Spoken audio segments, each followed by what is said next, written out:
I'm Ghazi. I'm from King's College in London. We're a large research-based institution. We have 27,000 students. What I'm going to do is talk you through summer school in general, so summer school in the United Kingdom, what it's like, but also summer school more generally, so you get an idea what the classes are like, what to expect, and what you want to study.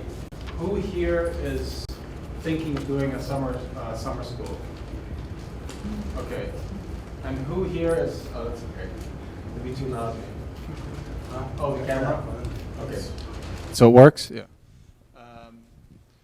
So out of the summer school, who here is thinking of doing it as part of your degree program? So you are? Okay. Am I talking too quickly? No, okay. Basically with the summer school in the UK, you generally have, a lot of institutions will do 2 months, single 2 months versus the 3 months you'd get, let's say, in Canada or the United States or in Australia. It's usually 2-3 week sessions. So some universities will do 4 weeks and 4 weeks. And I know that here in Brazil, you have, I think, the opportunity of doing it in July, because our summer is basically your winter. So our June, July is when our summer session is. But of course, I know that usually it's your July that you have off. So generally you're looking at July courses, which means when you're looking at universities in the United Kingdom for summer classes, you need to look at the second session. It's always the second session, which is July. Many of you, for different reasons, only one hand went up because it was part of their degree program. But students do the classes they do for the summer sessions for many different reasons. I actually did a summer school in Switzerland, and then I went and did it in the UK, and every year I would go somewhere else. And sometimes I got the credit for my studies, and sometimes I didn't, but it's more of the experience. It's the experience of a different academic teacher, a different teaching style, but also the people you're going to meet in the classroom.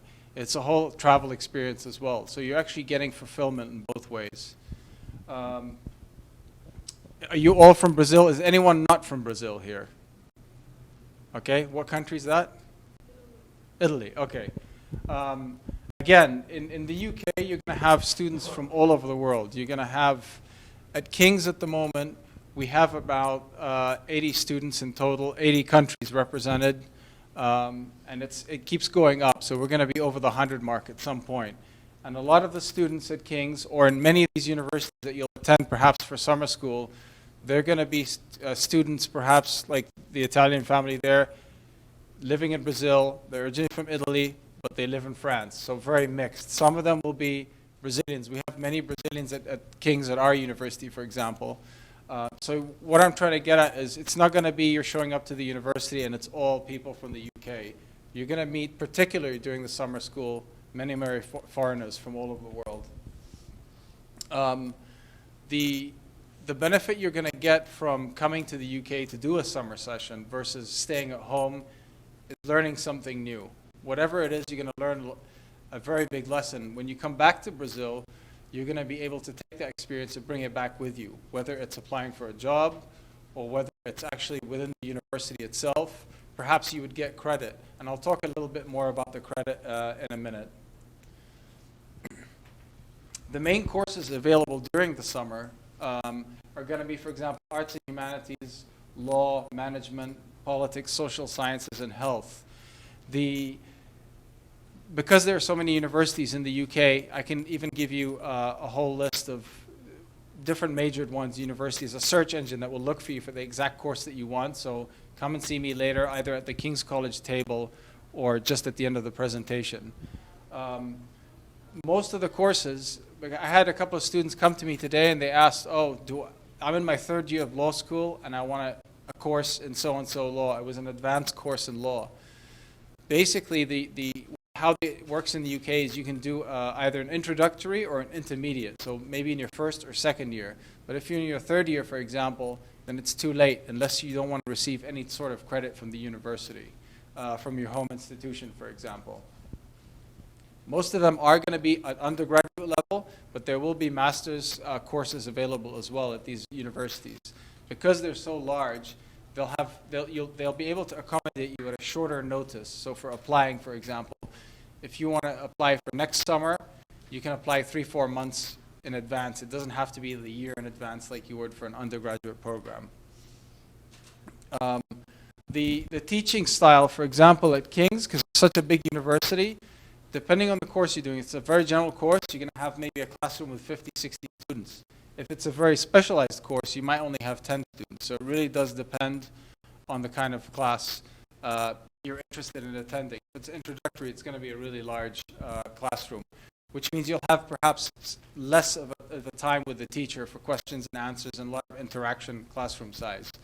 Many students that come to the UK do so because they have more interaction time with the teacher, questions and answers, and so on during class time. Which brings me on to your professors at your home institution. Who here is currently doing an undergraduate degree in Brazil? So is in the course of doing it. Okay, who's doing a postgraduate course? Okay. For those of you that are currently doing courses, if you expect to receive credit from an institution in the UK, then make sure you go to the registrar beforehand and say, I'd like to do this course in the University of Nottingham. Will you give me credit? Make sure that's before you do anything, because if you do end up going to the UK and getting the credit, you might not get any credit for it. For the rest of you, of course, that doesn't matter because you're doing it as an experience thing. With the summer session, I remember when I was a student, I loved summer because I had like 4 days off. So I'd only study 3 days of the week versus like the 5.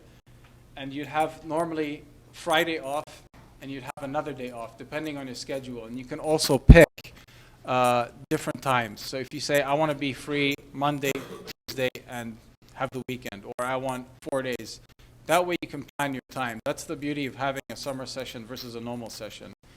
The teachers are going to be a different teaching style. They're more relaxed during the summer session. The students you meet are going to be literally from all over the world.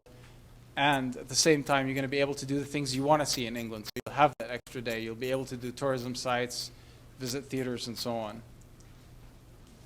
We, for example, in 2011, we welcomed 500 students from over 200 universities around the world. So there were 500 students, and they came, I believe, only from Brazil. We might have gotten about 30 students. But then again, this is from every single country in the world. So, for example, the US is a really big destination for American students to come to King's, and this will generally reflect how it is in most institutions in the UK. It's going to the US is usually the largest number, Italy, Germany, the UK, China, and India, and then you'll start seeing like Brazil, France, and so on. The majority of these students are undergraduate level at King's. They came to King's to do an undergraduate degree, to complete it, or to add credit they're receiving from their home institution. The thing to remember is that some of the students are older. So if you're 19 years old or 20, you're going to be in a class maybe with students who are 22 because they're at the end of they're at the second year or the third year of their degree almost in the American system, because Americans do a 4-year degree. Like in the UK, it's a 3-year degree, but Americans are 4. Because there are so many Americans, they might be slightly older than if you're doing an undergraduate degree from Brazil to come over to England. Requirements. Generally, a year of undergraduate study is required, or you finished your bachelor's degree in Brazil and you're doing a master's course, one class during the summer. A year of undergraduate study that needs to have been completed, and you need to have gotten your grades. Generally, the grades are, for King's as an example, they're looking at an average of 7 or 8 minimum out of 10.